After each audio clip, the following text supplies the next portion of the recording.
whose builder and maker is God. End quote. Few passages have been subjected to more Platonistic interpretation than this, especially as it continues to declare of the saints of old that, quote, "These all died in faith, not having received the promises, but having seen them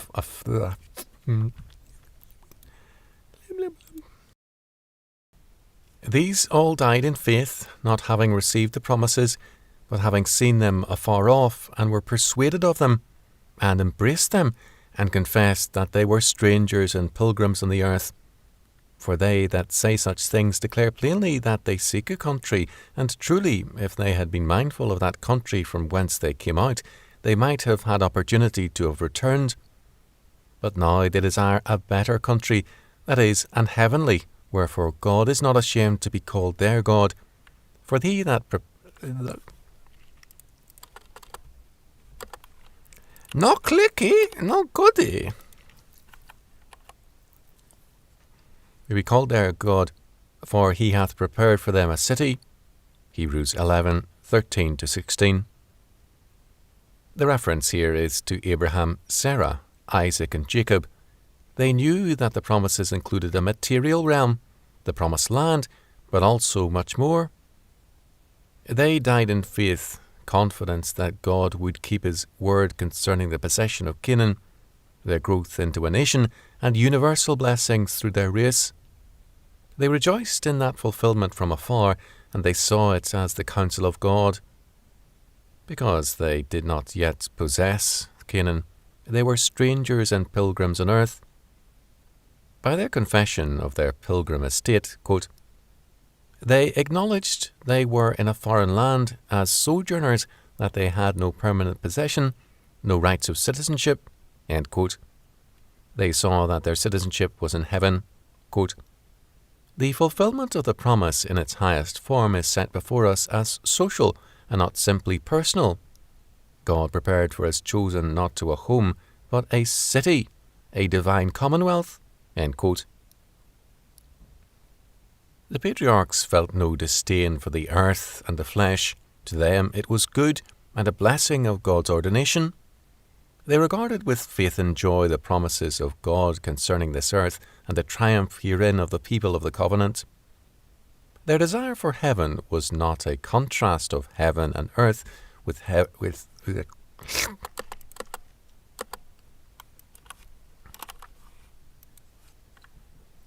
contrast of heaven and with earth as the illusory realm, but a complement of the one to the other.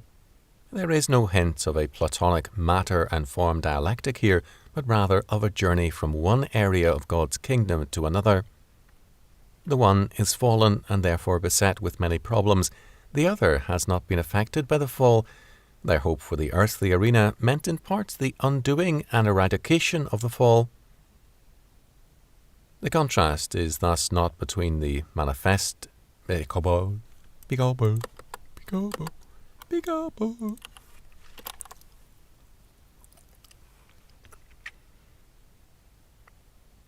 contrast is thus not between the material and the spiritual, but between the fallen.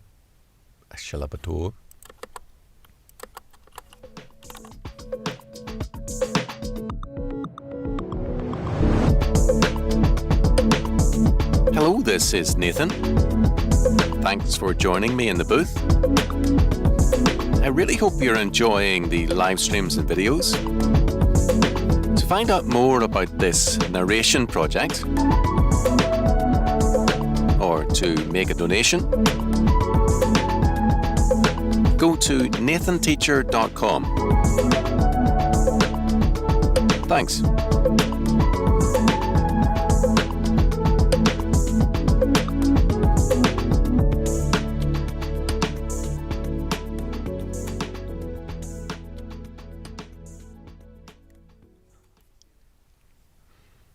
But between the fallen and the unfallen. Furthermore, the contrast is not between the changing and the unchanging. The world's problem is not change, but sin. In fact, a love of permanency is very frequently an aspect of man's sin.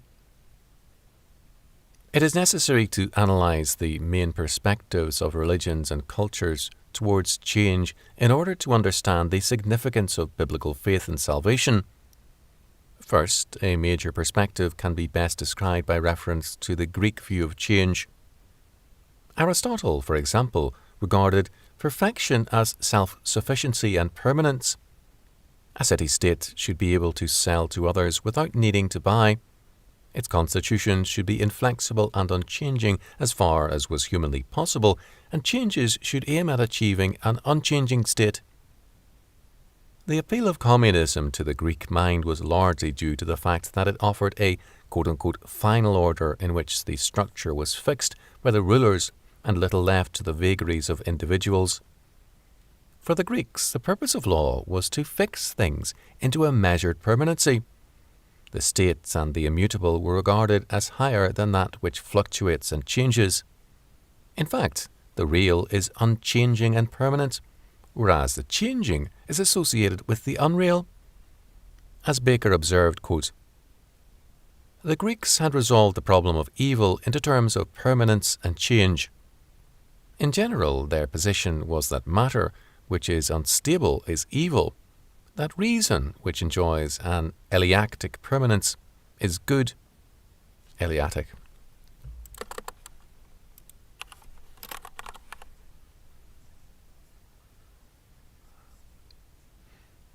That reason, which enjoys an eleatic permanence, is good.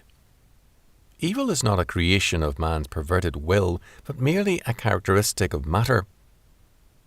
Following Parmenides, they had consistently held matter in opposition as the very antithesis of reason, idea, form, conceptual reality. In Neoplatonism, an earth-fleeting philosophy, the derogation of matter had reached its apex, and it was from Neoplatonism that Augustine learned most about the perfection of pure, insubstantial being, about the wickedness, that is, the nonentity of matter.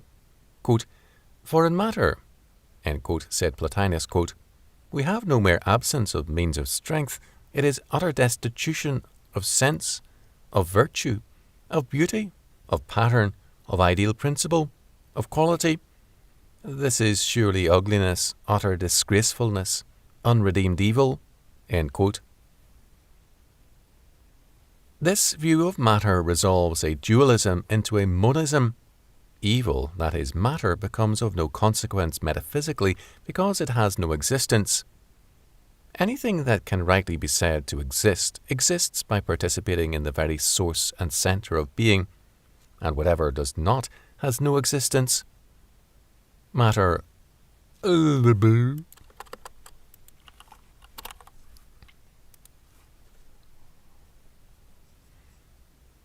Matter, unillumined by being, is uncreated, and its evil is of deprivation and deficiency. End quote. Still under the influence of Neoplatonism when he wrote his Confessions, St. Augustine concluded concerning things that, quote, "As they are good, therefore whatsoever is good." End quote. Much later, Alexander Pope, in his An Essay on Man, held that, quote, "Whatever is right." End quote. In the 20th century, Lenny Bruce declared, quote, "Truth is, quote, what is," end quote, end quote. Such a view negates progress because reality as it exists is good and right. Nothing then logically requires changing. The decay and collapse of Greek civilization was not accidental. It was a product of its philosophical resistance to change and growth. A second perspective, which is very prominent in the modern world, is a belief in change for the sake of change. Change is identified with growth, and it is therefore welcomed and courted. Every change is countered.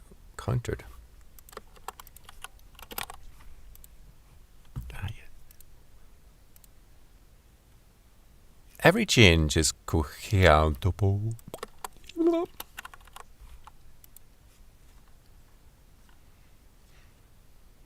Every change is countered with another change to prevent permanency and to maintain the principle of change as the solvent and solution of society.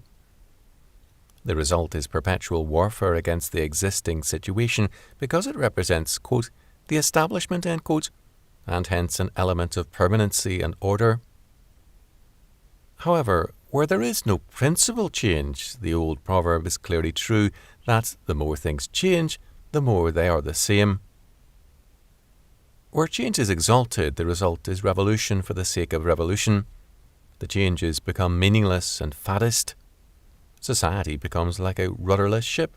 It cannot drive to a goal, but is rather driven by the winds. Instead of direction, drift governs. The biblical perspective is hostile to both the Greek and the modern views. The essence of any philosophy which ascribes permanency and changelessness to anything or anyone other than God is to arrest history and handicap or suppress growth and development. However, precisely because man and the world are fallen, change is a social and personal imperative. For man to resist change means to resist growth and progress. It means that man has frozen into a virtue, an aspect of the fallen order, and has thereby precluded its correction. Change, however, must be principled, or else, like Greek concepts of permanency, it gives to a fallen order a stamp of approval in its sin. To say that whatever is good and right is to deify the fallen world. To assume that there is a virtue in the changing forms of sin is to say that man and the world have inherent in them the ability to undo the fall. This is, of course, the thesis of revolution. The modern era has made revolution respectable and even noble. This has been due to its humanistic view of society, which, as Seaman pointed out, enabled revolutionists, quote, to rally to their side men who in other centuries would have shunned them as criminals, end quote. The most fundamental of the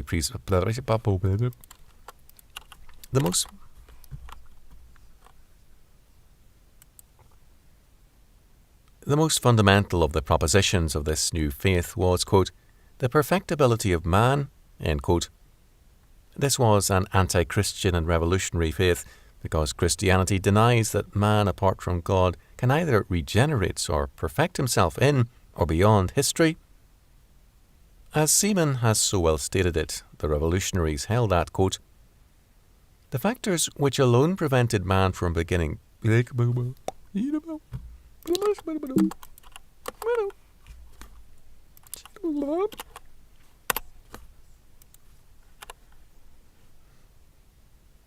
The factors which alone prevented man from becoming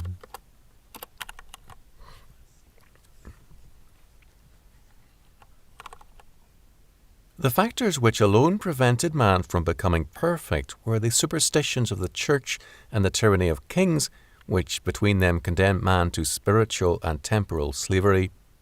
As Rousseau had put forth in the explosive first sentence of the first chapter of his Social Contract, quote, man is born free and is everywhere in chains, end quote.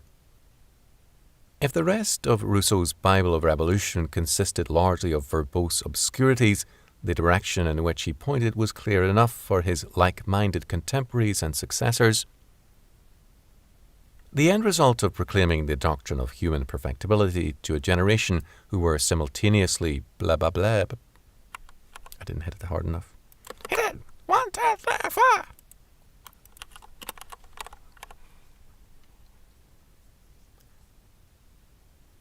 The end result of proclaiming the doctrine of human perfectibility to a generation who were simultaneously told that they were free men condemned to slavery, but that they were slaves whose liberation was at hand, was a point of view which Shelley expressed and others acted on.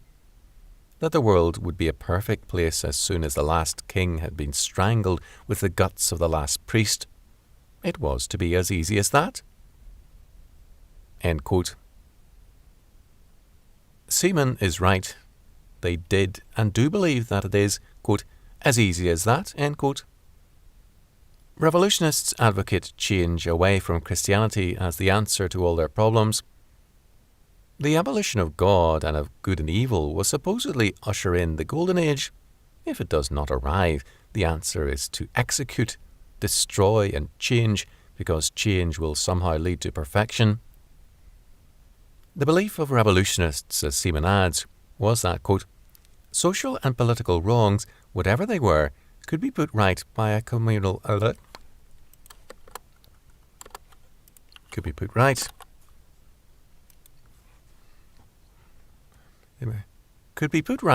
communal act of violence, end quote. It was and is a faith that, quote, through revolution man could find a shortcut to a paradise on earth, end quote. This is an unprincipled faith in change, in that no principle governs change. It is a principle theory of change, in that change, all by itself, becomes a principle. In this respect, I can't do it. I said principle instead of principled.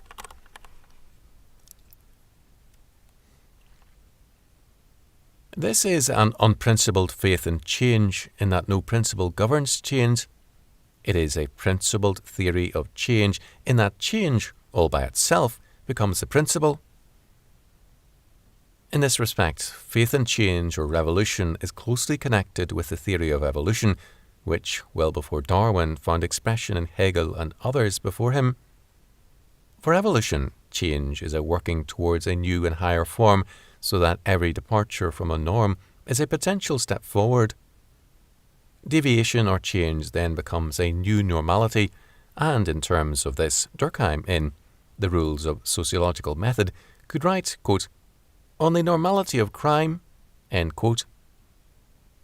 The criminal was for him a social pioneer, establishing a new normality and the next step in man's social evolution.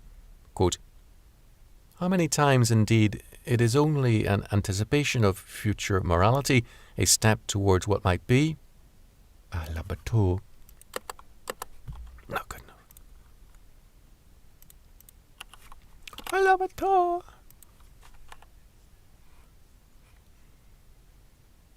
How many times indeed is it only anticipation of future morality, a step toward what will be? End quote. Crime, therefore, quote, must no longer be conceived as an evil that cannot be too much suppressed, end quote. In fact, quote, if crime is not pathological at all, the object of punishment cannot be to cure it, and its true function must be sought elsewhere, end quote. It follows then that for sociology to be a true science of things, quote, the generality of phenomena must be taken as the criterion of their normality, end quote. Evolution thus tends to deify change for its own sake. It is by faith committed to the belief that things evolve or move forward and upward. The means to this progress is change, and continual change by random selection produces the new and higher form. As a result, only by welcoming or permitting all change can the progressive change emerge. By faith, evolution holds to random experimental change as the means to progress. This means that, by faith, it denies devolution. Why should not change as readily lead downward as upward? There is no inherent reason why, in a universe of chance variations, change should always be beneficial. On the contrary, it is more likely that change will be destructive where chance variations occur.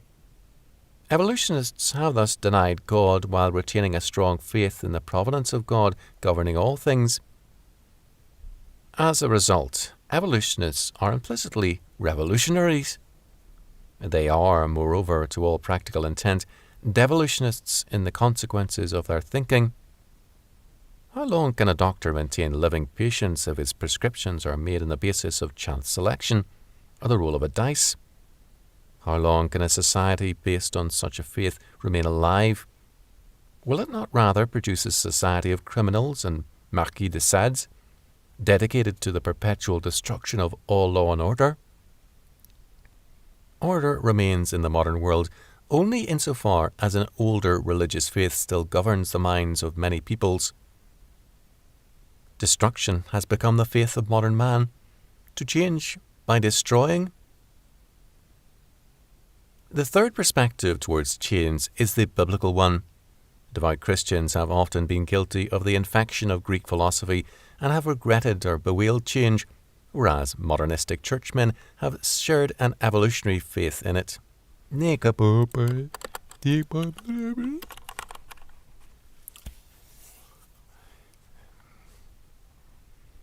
Whereas modernistic churchmen have shared an evolutionary faith in it.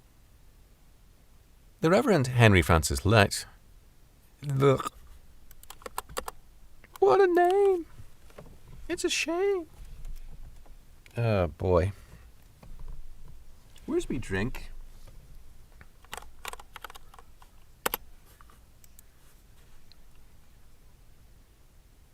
The Reverend Henry Francis Lyte, in his beautiful hymn, Abide with Me, 1847, held to this element of Platonism as a virtue, writing, quote, Change and decay and all around I see, O thou who changest not, abide with me. Why should change and decay be a matter of inevitable grief any more than a matter of inevitable joy? It must be held that, in a fallen world, change and decay must come in order to shake the world out of its sin. Nothing could be more horrible and evil than a fallen world which neither changes nor decays, but continues securely in its sin. I let you pop, beep up, beep up, beep up.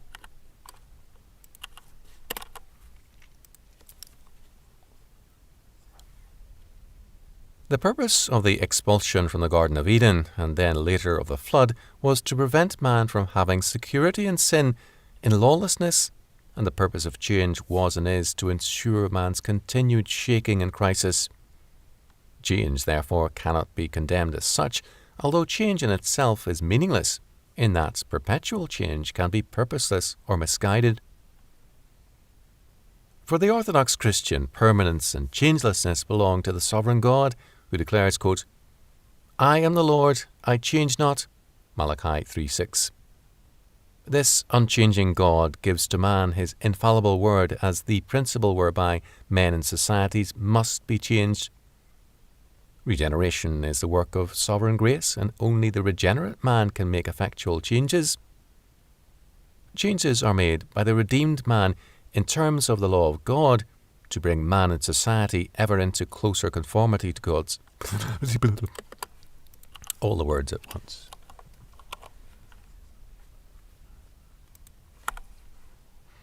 To bring man and society ever into closer conformity to God's standard. Thus, the Christian must affirm permanence and changelessness, but never with respect to the creation or any aspect thereof. He must affirm change, but never with respect to God and His Word. There can never be growth and progress without changes which are governed by the law word of God.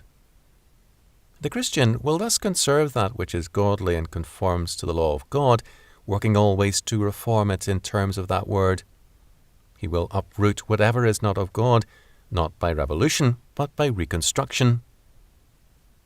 The Christian thus cannot in principle require changelessness from the social order. He is not a reactionary. For him, past and present represent in varying degrees a situation of a fallen world. His standard is the Word of God and the reconstruction of all things in terms of it. He will thus be oriented to the future and to the new creation. The patriarchs were men who moved forward as pilgrims and sojourners. They did not exalt the past or present, but looked forward to the promises of God concerning the possession of Canaan by their descendants, and ultimately to the possession of all the earth by their heirs in faith. They rejoiced that death would gather them to their fathers in God's heaven, wherein they would be beyond sin and death. Their faith made them recognize that the present orders must go, because God's order must replace them. They died in this faith, the confidence that God would, in His own time, accomplish these things, and in terms of that faith, they were pilgrims and strangers looking for that city, quote, which hath foundations, whose builder and maker is God. Hebrews 11:10.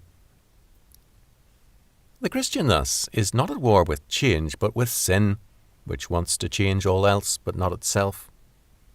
The Christian must welcome and work for all change which has as its principle the Word of God. Without true principles, change is merely destructive. Regeneration is more than change, it is a new creation. The regenerate man can work out the meaning of salvation in his life and society only by means of principled change. A biblical doctrine of salvation will thus be essentially tied to a belief in change in terms of God's law.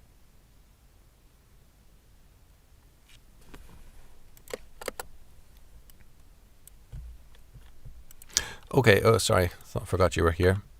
Okay, the next chapter is chapter 21. I hope to see you there. So until then, ciao ciao.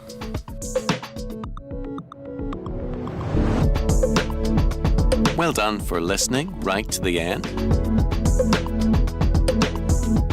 If you would like to know more about this important Christian audiobook project, please go to nathanteacher.com. Thanks.